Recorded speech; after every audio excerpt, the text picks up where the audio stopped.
इसीलिए अल्लाह के नबी औरत के बारे में ये फरमाते हैं कि जब तुमको अपने घर की इस्लाह करनी है, घर को बेहतर बनाना है, तो घर वाली अच्छी लाना। आपका रिश्ता तलाश किया जा रहा है, औलाद की तरबियत तो यहीं से शुरू हो जाती है। जब आपकी माँ आपके लिए रिश्ता तलाश करने जाए तो बोल दो अपनी माँ से कि माँ गरीब घर की बच्ची ले आना, थोड़ी शक्ल सूरत 19 हो ले आना, बहुत ऊंचा खानदान ना हो ले आना, मगर माँ दीनदार बीवी मेरे लिए लाना, नेक बीवी मेरे लिए लाना, क्योंकि मेरे बच्चों की माँ नेक होनी चाहिए। अल्लाह के नबी फरमाते हैं तुनकाहुल मरातुल अर्बईन, जब औरत का निकाह होता है तो 4 चीजें औरत के अंदर देखी जाती हैं। ले मालिहा, माल देखा जाता है। डुमरिया वाले क्या देखते हैं? बोलो भाई, हैं? अपाची देखते हैं? हाँ, अब ये सब भी चल रहा है भाई। अब तो शादी होती है, लड़कों से पूछा जाता है क्या मिला तुमको, 4 व्हीलर मिला कि 2 व्हीलर, जितना यानी लड़का जितना अच्छे पोस्ट पर है, अगर सरकारी नौकरी है तब तो क्या पूछना है माशाल्लाह, तो रिश्ते तो चल के उसके घर आते हैं। और बेचारा अगर थोड़ा कम कमा रहा है तो कम उसको मिलेगा, लेकिन मिलेगा। बेटा पैदा होता है ना, माँ बाप खुश हो जाते, डॉलर आया है, डॉलर, इसको जब चाहे तब कैश कर सकते हैं। माल आज लड़कियों और लड़कों की शादी को हमने तिजारत बना दिया, सौदा हो रहा है लड़कों का। और उलमा, मैं उन लोगों की बात कर रहा हूं जो आलिम हैं, उनकी भी शादी होती, वो भी जहेज ले रहे हैं, उनके बाप भी उनका सौदा कर रहे हैं। मेरे भाइयों, शर्मानी चाहिए हमें।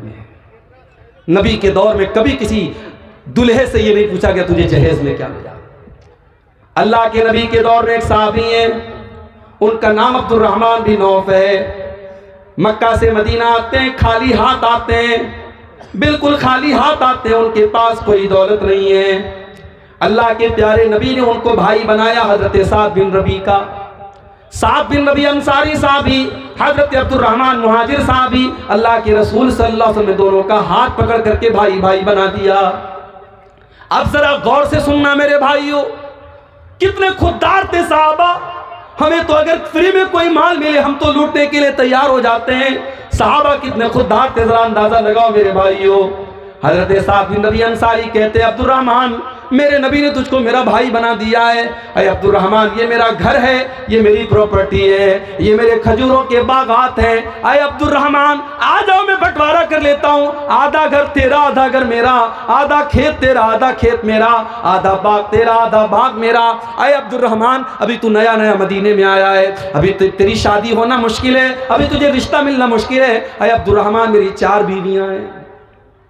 अब ये शौहरों के कान खड़े हो गए, मौली साहब 4 बीवियां हैं, हमारे पास तो एक है, बड़ी मुश्किल से एक है। कई नौजवान तो अपने दिल का दुखड़ा बयान कर रहे थे, मौली साहब हम दूसरी करना चाहते हैं मगर बड़ा डरते हैं, बीवी पता नहीं क्या करेगी, ससुराल वाले क्या करेंगे। दूसरी शादी को गुनाह बना दिया गया।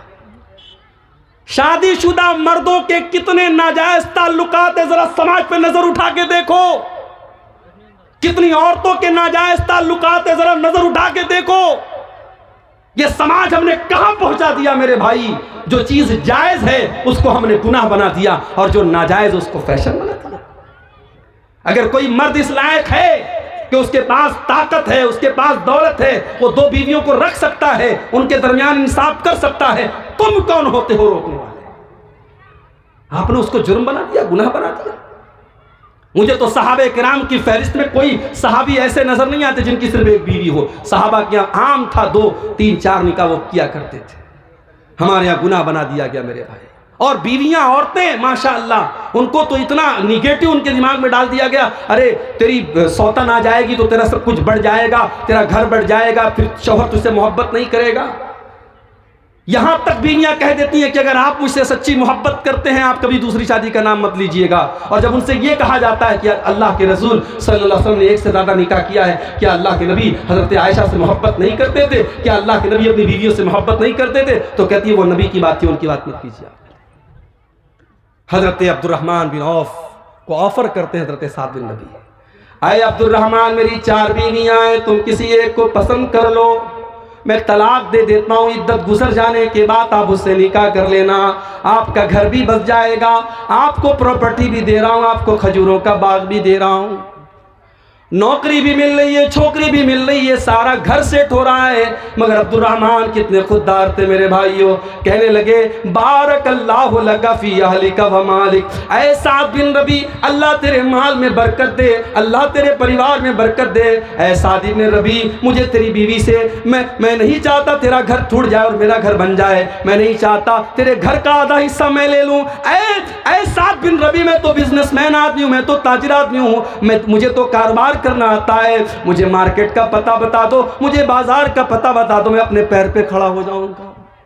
और दुनिया की नजरों ने देखा अब्दुर्रहमान बिन औफ ने हलाल बिजनेस किया, हलाल तिजारत की, घी और पनीर का कारोबार उन्होंने शुरू किया और कुछ दिनों में अल्लाह ने इतनी बरकत दी, उन्होंने एक अंसारी लड़की से शादी की। और जब शादी की तो बीवी को मेहर में उन्होंने क्या दिया, सोने की खजूर की गुठली के बराबर उन्होंने सोना दिया। और उस जमाने में जब शादी होती थी तो औरतें खुशबू लगाती थी, वो जर्द रंग की खुशबू होती थी, और अगर दुल्हा के कपड़े पर वो खुशबू मिल जाए तो समझ जाओ उसकी शादी हुई है। जैसे हमारे यहाँ आजकल हल्दी लगाई जाती है, शादी के पहले हल्दी की बाकायदा अब तो रस्म होने लगी है। पता नहीं आपके इलाके में क्या हाल है, अब कहीं कहीं बाकायदा हल्दी के नाम से फंक्शन होता है, लड़के लड़कियां हल्दी रंग का कपड़ा पहनते, हराम है ये गैरों की मुशाबहत है। जाके इंटरनेट पर सर्च कर लो, ये हल्दी का ताल्लुक ये बाकायदा एक मजहब से है, एक मजहब के अंदर उसको पवित्र बताया गया, उसको मुबारक बताया गया है। अगर ये समझ कर के आप हल्दी लगा रहे हैं तो फिर ये हराम हो जाएगा मेरे भाई। और आप बाकायदा उससे एक फंक्शन बना के कर रहे हैं, उसमें नाच गाना तक भी हो रहा है।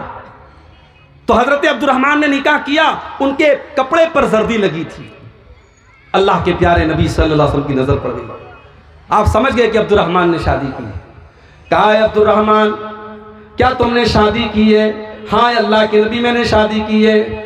आपने फरमाया तुमने बीवी को मेहर में क्या दिया? देखो नबी का सवाल देखो, नबी ने ये नहीं पूछा तुमको जहेज में क्या मिला, क्योंकि साहबा के दौर में जहेज का कोई तसव्वुर ही नहीं था, वो खुददार लोग थे, वो आज हमारी तरह भिखारी नहीं थे मेरे भाइयों। वो नौजवान कितना बड़ा भिखारी है, वो अच्छी नौकरी कर रहा है, अच्छा पैसा कमा रहा है, मगर वो इतना बड़ा भिखारी है, जब तक ससुराल से बेड न मिले वो रात में सोएगा नहीं, जब तक ससुराल से फ्रिज न मिले वो ठंडा पानी न पिएगा, जब तक ससुराल से उसको गाड़ी न मिले वो रोड पर गाड़ी न चलाएगा। अरे तू इतने पैसे कमाने के बावजूद एक नंबर का तो भिखारी बना हुआ है। अल्लाह के नबी अपने साहबी से सवाल करते हैं, तूने अपनी बीवी को मेहर में क्या दिया? फरमाया नवातम मिन ज़हब, अय अल्लाह के रसूल, मैंने अपनी बीवी को खजूर की गुठली के बराबर सोना दिया है।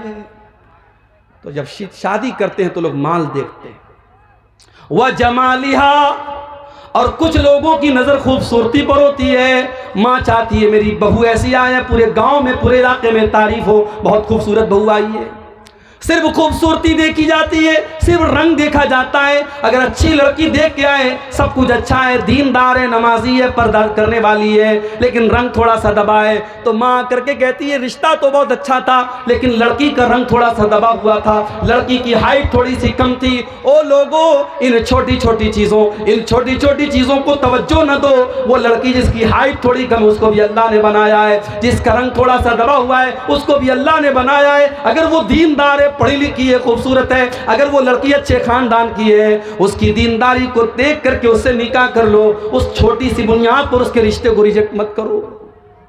अल्लाह के नबी कहते कुछ लोग खूबसूरती देखते और कुछ लोग वाले हसबिहा, उसका खानदान देखते हैं, हमारी बिरादरी से मैच करती है कि नहीं, हमारे कबीले से मैच करती है कि नहीं, जिस खानदान से हम उस खानदान से मैच करती है कि नहीं। वाले दीनिहा, और कुछ लोग लड़की की दीनदारी देखा करते हैं। अल्लाह के नबी फरमाते फज़फर बिज़ातिद्दीन, जब तुम लड़की देखने जाओ तो दीनदार लड़की देखो, दीनदार बीवी अपने घर में लेके आओ, तुम कामयाब हो जाओगे।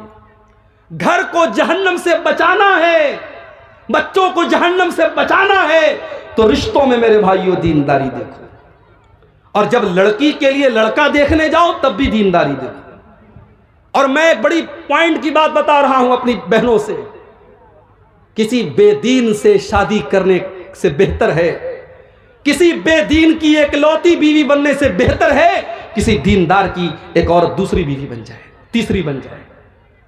वो इंसान जिसके पास दीन नहीं है, जिसके पास अखलाक नहीं है, वो आज नहीं तो कल तुम्हें पछताने पर मजबूर कर देगा। इमाम हसन बसरी के पास एक आदमी आया, उसने कहा इमाम साहब मेरी बेटी बहुत खूबसूरत है, बहुत अच्छी है, पढ़ी लिखी है, कसूरा खुत्ताब हुआ, मेरी लड़की के लिए बहुत सारे रिश्ते आ रहे हैं, मैं अपनी बेटी की शादी किससे करूं? गौर से सुनना, इमाम हसन बसरी जवाब देते हैं कि अपनी बेटी की शादी ज़व्विजहत तक़ी, अपनी बेटी की शादी किसी मुत्तकी इंसान से कर दो, किसी ऐसे इंसान से कर दो जो मुत्तकी हो, जो परहेजगार हो, जो अल्लाह से डरने वाला हो। क्योंकि ऐसा इंसान जब तुम्हारी बेटी से शादी करेगा, इन अहब्बहा अकरमहा, अगर तुम्हारी बेटी से मोहब्बत करेगा तो इज्जत देगा, वह इन करिहा, और अगर किसी वजह से मियाँ बीवी में निभाव ना हो सका, अगर मियाँ बीवी में मोहब्बत ना हो सकी, तो आपकी बेटी को वो जलील नहीं करेगा। दीनदार इंसान को अपना दामाद बनाओ।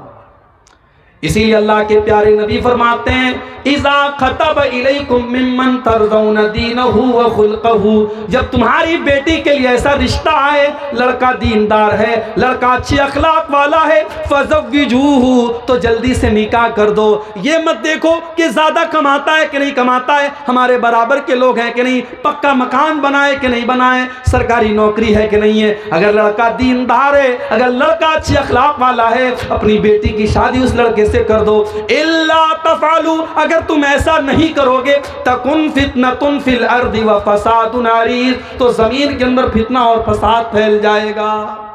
और फसाद आज फैल चुका है मेरे भाई।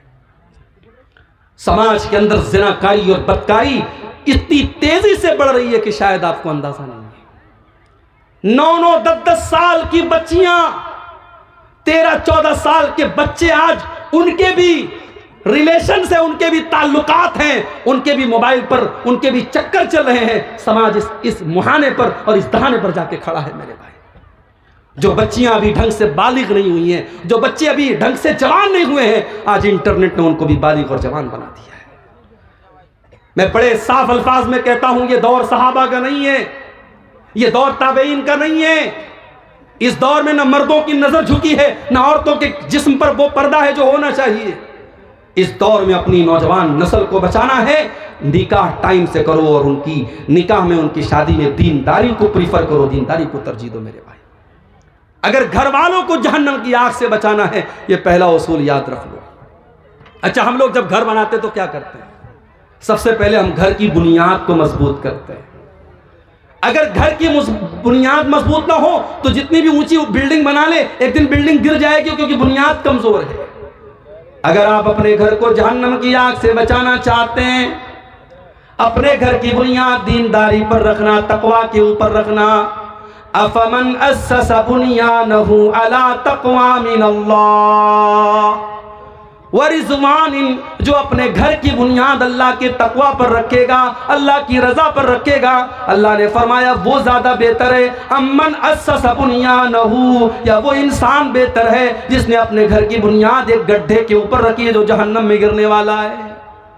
तकवा के ऊपर अपने घर की बुनियाद रखो। बेईमानी करके, चोरी करके, हराम तरीके से अगर पैसा कमा करके घर बना भी लिया, आज नहीं कल वो घर आपके घर वालों के लिए जहन्नम का जरिया बनेगा, बच्चों को बर्बाद करेगा, बीवी को बर्बाद करेगा। और आज देख लीजिए घर के क्या हालात हैं। कहीं सास बहू का मसला चल रहा है, कहीं देवर भाभी का मसला चल रहा है, कहीं ननद और भाभी में झगड़ा चल रहा है, कहीं देवरानी जेठानी में मसला चल रहा है। आज घरों में झगड़े हैं, लड़ाई है, बरकत नहीं है, सुकून नहीं है, चैन नहीं है, क्योंकि बुनियाद गड़बड़ है, बुनियाद तकवा पर नहीं है, बुनियाद दीनदारी पर नहीं है मेरे भाई। अगर घर वालों को जहन्नम की आग से बचाना है, घर के गार्जियन को चाहिए कि वो अपनी जिम्मेदारी को समझे। रात को 12 बजे लड़का अगर घर में आ रहा है, बाप की जिम्मेदारी है पूछे तू कहां था। रात को जो लड़का 12 बजे आएगा, सुबह 5 बजे फजर की अजान में उसकी नींद कैसे खुलेगी। जवान बेटी रात को 2 बजे व्हाट्सएप पर चैटिंग कर रही है, माँ की जिम्मेदारी है वो देखे वो किससे बातें कर रही है रात को 2 बजे, कौन सी ऐसी बात है जो रात को 2 बजे हो रही है। बाप ने 10,000 का मोबाइल दिलाया, लड़की कॉलेज में पढ़ने जाती है, उसके पास 60,000 का 70,000 का आईफोन आ जाता है। क्या माँ बाप का ये फर्ज नहीं बनता वो पूछे मैंने तो 10,000 का तुझे मोबाइल दिलाया था, ये 50,000 का आईफोन तेरे पास कहां से आया? वो लोग अगर गार्जियन हो, अगर बाप हो, अगर माँ हो, अगर तरबियत करते हो तो तरबियत करने का हक अदा करो, वरना कान खोल करके सुन लो, माँ के कदमों के नीचे जन्नत जरूर है और बाप जन्नत का दरवाजा जरूर है। लेकिन अगर माँ ने माँ होने का हक अदा न किया, अगर बाप ने बाप होने का हक अदा न किया, तो अल्लाह के नबी ये भी फरमाते हैं कि जिसके कंधे पर अल्लाह ताला ने कोई जिम्मेदारी डाली और उस जिम्मेदारी को उसने सही तरीके से पूरा नहीं किया, हर्रमल्लाहु अलैहिल जन्ना, उस इंसान के ऊपर जन्नत हराम हो जाएगी। उस बाप के लिए जन्नत हराम है, उस मां के लिए जन्नत हराम। की कर आज ही बेखबर, कल न कर कल का कोई भरोसा नहीं।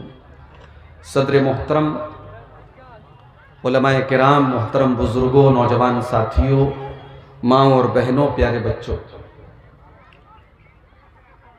रात के तकरीबन 1:45 बज रहे हैं और सर्दी उम्मीद से ज्यादा है, जबरदस्त कोहरा पड़ रहा है।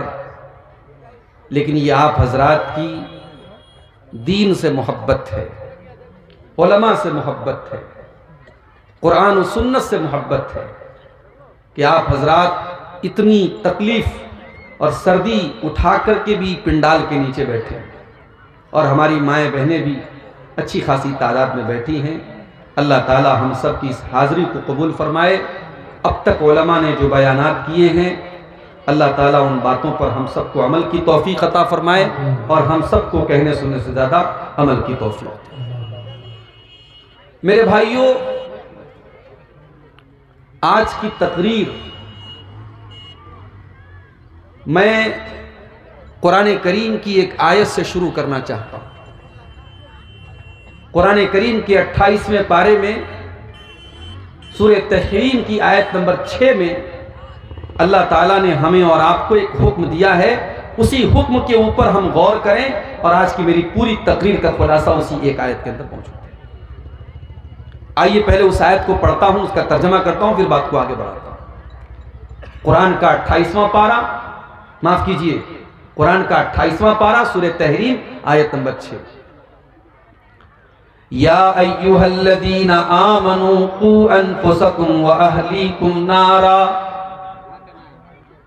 जब कुरान में या अय्युहल्लज़ीना आमनू कहा जाए तो थोड़ा कान खड़ा कर लीजिए। भाई कुरान का हर हुक्म हम सब के लिए, मगर ये अल्लाह ताला का एक अंदाज है। जब अल्लाह या अय्युहल्लज़ीना आमनू कहे तो उसका मतलब ये कि ऐ मेरे ईमान वाले बंदो मुतवज्जे हो जाओ, बी अटेंशन, ध्यान से सुनो, तुम्हारा रब तुम्हें पुकार रहा है, तुम्हारा रब तुमसे कुछ कहना चाहता है। भाई एक बाप है, वो जब अपने बच्चे से कहता है कि ऐ मेरे बच्चे तू इधर आ, उसके प्यार भरे लहजे को सुन करके बच्चा दौड़ा दौड़ा जाता है कि मेरा बाप मुझे पुकार रहा है, किसी और को नहीं पुकार रहा है। एक मां है, जब वो अपने बेटे को बुलाती है कि ऐ मेरे बेटे, तो बेटा दौड़ा दौड़ा जाता है। इसी तरीके से अल्लाह तबारक व तआला अपने अरबों खरबों बंदों में जब या अय्युहल्लज़ीना आमनू कह करके मुखातब करे तो हर ईमान वाले के कान ही नहीं, उसका दिल और दिमाग भी हाजिर हो जाना चाहिए कि मेरा रब हमसे कुछ कह रहा है।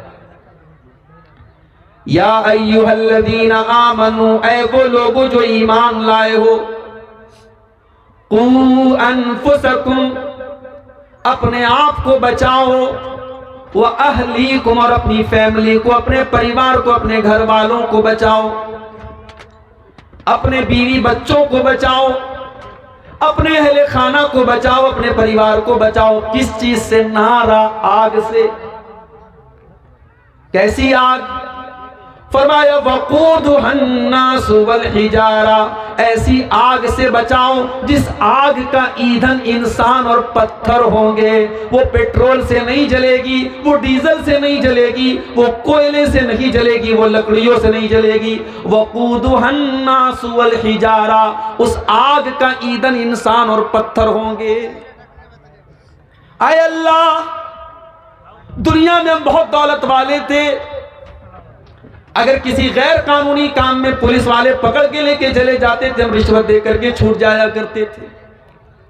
अदालत तक मामला पहुंचता था, हम अदालतों में जाकर के वकीलों से बात करके सेटिंग कर लिया करते थे।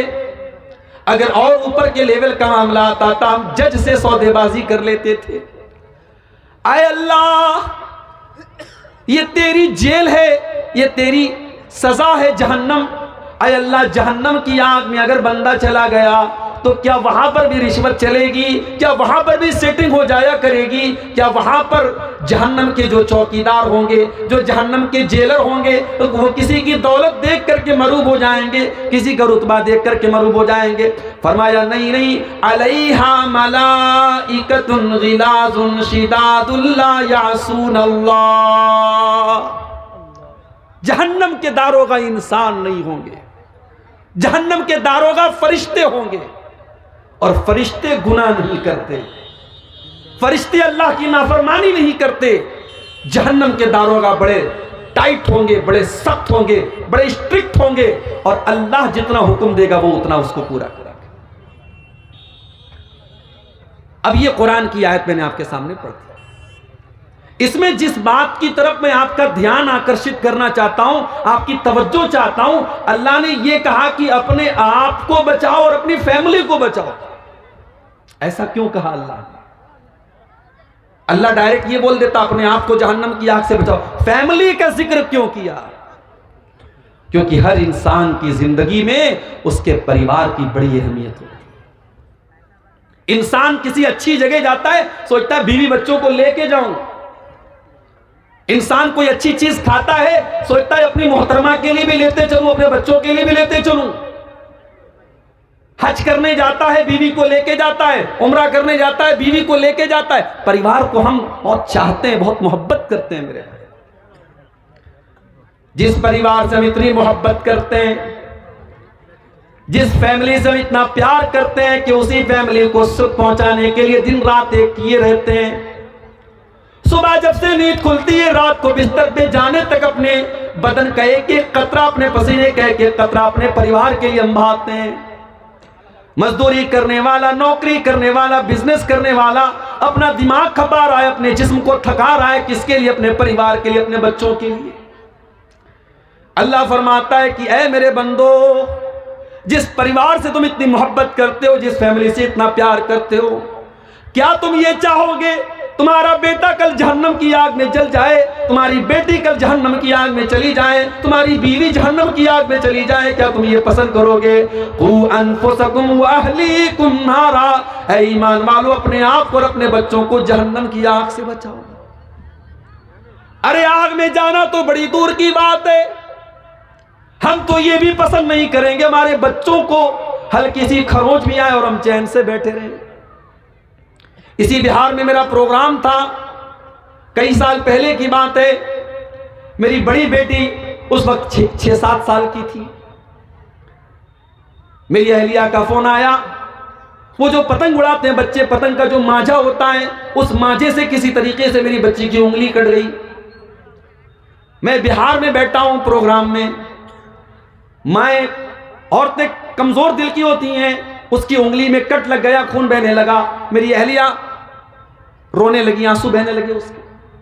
फोन किया उसने मुझे। बाप का दिल बच्चों की जरा सी तकलीफ देख करके पिघल जाता है मेरे भाइयों।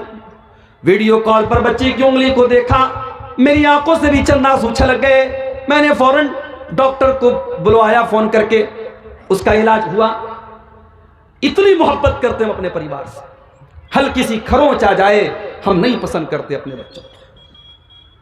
अल्लाह ताला उसी मोहब्बत को याद दिला रहा है कि ऐ ईमान वालों, जिस परिवार से तुम इतनी मोहब्बत करते हो, जिसके लिए इतनी मेहनत करते हो, कल जहन्नम की आग में तुम्हारा बेटा जलने लगेगा, तुम्हारी बेटी जलने लगेगी, तुम्हारी बीवी जलने लगेगी। क्या तुम ये पसंद करोगे? कू अनफुसकुम व अहलीकुम नारा, ऐ ईमान वालों, उस जहन्नम की आग से अपने आप को बचा लो और अपनी फैमिली को बचा लो। कभी आग में जलते हुए देखा है आपने किसी को? नहीं जलते हुए देखा है तो फलस्तीन के वीडियो जरा उठा के देखो। शायद दुनिया की तारीख में इतने बड़े बड़े फिरौन कभी पैदा नहीं हुए जितना बड़ा फिरौन आज इस दौर में फलस्तीन पर जुल्म करने वाला, अपने आप को दुनिया का ठेकेदार समझने वाला मुल्क मौजूद है। दुनिया की तारीख में ये मिसालें न देखी गई होंगी कि कब्रों पर बुलडोजर चला करके कब्रों से मुर्दों को निकाल करके जलाया जा रहा है, छोटे छोटे मासूम बच्चों को मारा जा रहा है। हम और आप तो बड़े चैन से अपने घरों में बैठे हुए हैं, सर्दी के मौसम में रजाई ओढ़ के, गर्मी के मौसम में एसी और कूलर की हवाएं खा रहे हैं। वहां हमारे फलस्तीनी भाई कई महीनों से हजारों की तादाद में मारे जा चुके और मारे जा रहे हैं। उनके घरों को जलाया जा रहा है, उनके ऊपर मिसाइल के हमले हो रहे हैं। आग कैसी होती है जरा उनसे पूछ लो मेरे भाई। आग, जब कोई इंसान आग में जलता है ना, उसकी डेड बॉडी जब आप देखेंगे, कमजोर दिल और दिमाग का आदमी तो देख ही नहीं पाएगा, बेहोश हो जाएगा। दुनिया की आग में कोई जल जाए हम बर्दाश्त नहीं कर सकते, हम देख नहीं सकते। आय अल्लाह, जहन्नम की आग कैसी होगी। अल्लाह के प्यारे नबी फरमाते हैं, इन्नहा फुज़िलत अला नारि दुनियाकुम बितिसअतिन व सित्तीन, जहन्नम की आग दुनिया की आग से 69 गुना ज्यादा खतरनाक होगी। 69 गुना ज्यादा खतरनाक होगी। दुनिया की आग में कोई जल गया, एक बार जल गया, उसके बाद वो मर गया, काम खत्म हो गया। जहन्नम की आग में एक बार नहीं जलेगा। इन्नल्लज़ीना कफ़रू बिआयातिना सौफ़ नुस्लीहिम नारा कुल्लमा नज़िजत जुलूदुहुम बद्दलनाहुम जुलूदन गैरहा। हम जहन्नमियों को जब जहन्नम में डालेंगे, हम बार बार उनकी चमड़ी को जलाएंगे। एक बार जब उनकी चमड़ी जल जाएगी, हम दूसरी चमड़ी चढ़ा देंगे और फिर से उनको जलने की तकलीफ देंगे। बार बार वो जलने की तकलीफ को झेलेंगे मेरे भाई। हालात ये हो जाएंगे कि जहन्नमी कहेंगे जहन्नम के दारोगा से, कालू या मालिकु लियक़्दी अलैना रब्बुका। जहन्नमी कहेंगे, ए जहन्नम के दारोगा, ए मालिक, अपने रब से कह दे कि हमारा काम तमाम कर दे।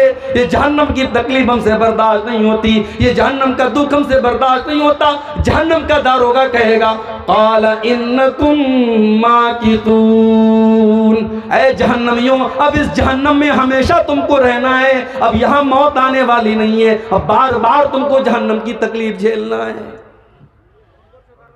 अल्लाह कह रहा है कि अपने घर वालों को जहन्नम की आग से बचाओ। जिस बच्चे की उंगली कटना आपको गवारा नहीं है, जिस बीवी को हल्की सी आग, अगर गैस के लाइटर से भी उसके आग में अगर आग, उसके हाथ में आग लग जाए तो आप बेचैन हो जाते हैं, उस बीवी और बच्चे को जहन्नम की आग से क्यों बचाने की फिक्र नहीं करते मेरे भाई। आज की मेरी तकरीर का उन्वान यही है मेरे भाई कि अपने घर वालों को हम जहन्नम की आग से कैसे बचाएं। हर इंसान की जिंदगी में उसके घर की बड़ी अहमियत होती है। अल्लाह ना करे कोई अपने घर से बेघर हो जाए। तैयारियां तो कुछ ऐसी ही चल रही हैं, एक मखसूस मजहब के लोगों को आगे चल करके बहुत बुरी तरीके से टारगेट करने की तैयारियां चल रही। अल्लाह हम सब की हिफाजत फरमाए। घर से बेघर कर दिया जाए, इससे बढ़ के तकलीफ और दुख नहीं है हो सकता मेरे भाइयों। इसीलिए 1400 साल पहले जब यहूदियों के कबीले ने मुसलमानों के साथ गद्दारी की और उनको उनके घरों से निकाला गया, तो अल्लाह ने इसको अपना अजाब करार दिया। वल्लज़ी अखरजल्लज़ीन कफ़रू मिन अहलिल किताबि मिन दियारिहिम लिअव्वलिल हश्र। ऐ ईमान वालों, हमने इन अहले किताब के काफिरों को, इन यहूदियों को इनकी गद्दारी की वजह से इनके घर से निकाल दिया। युखरिबून बुयूतहुम बिअयदीहिम व अयदिल मुमिनीन। ये इतने बड़े बदबख्त थे, जब ये अपने घर को छोड़ के जाने लगे, अपने दरवाजों को तोड़ तोड़ के जा रहे थे, अपनी खिड़कियों को तोड़ तोड़ के जा रहे थे, ताकि इनके जाने के बाद कोई इनके घरों को इस्तेमाल न कर सके। अल्लाह ने कहा, देखो कैसा अजाब हमारा नाजिल हो रहा है। अपने घर को छोड़ के जा रहे हैं और अपने घर को बर्बाद करके जा रहे हैं, उसको तोड़ फोड़ करके जा रहे हैं। घर बहुत बड़ी चीज होती है मेरे भाई। इंसान को जिंदगी में सुकून अगर मिलता है तो घर में मिलता है। आप बाहर जितनी भी ऐशो आराम से 5 स्टार होटल में रहें, घर की झोपड़ी में अपनी माँ के पास, अपनी बीवी के पास, अपने बच्चों के पास जो सुकून मिलता है वो कहीं नहीं मिलता है। इसीलिए अल्लाह ने फरमाया, अल्लाहुल्लज़ी जअल लकुम मिन बुयूतिकुम सकना। अल्लाह ने तुम्हारे घरों को सुकून का जरिया बनाया है। तुम्हें सुकून मिलता है तो तुम्हारे घर में मिलता है, क्योंकि उसी घर के अंदर तुम्हारे बच्चे होते हैं। और बच्चे कैसे होते हैं मेरे भाई?